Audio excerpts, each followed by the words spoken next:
حضور اکرم صلی اللہ علیہ وآلہ وسلم نے فرمایا کہ میں ایک وقت سو رہا تھا، میں نے خواب میں دیکھا کہ لوگ میرے سامنے پیش کیے جا رہے ہیں اور وہ کرتے پہنے ہوئے ہیں، کسی کا کرتا سینے تک ہے اور کسی کا اس سے نیچا ہے۔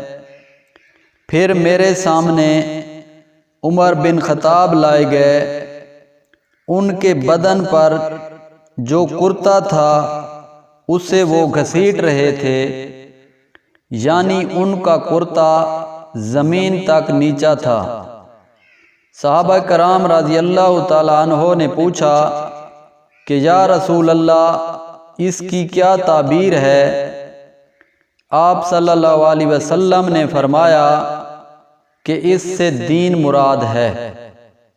صحیح بخاری حدیث نمبر 23۔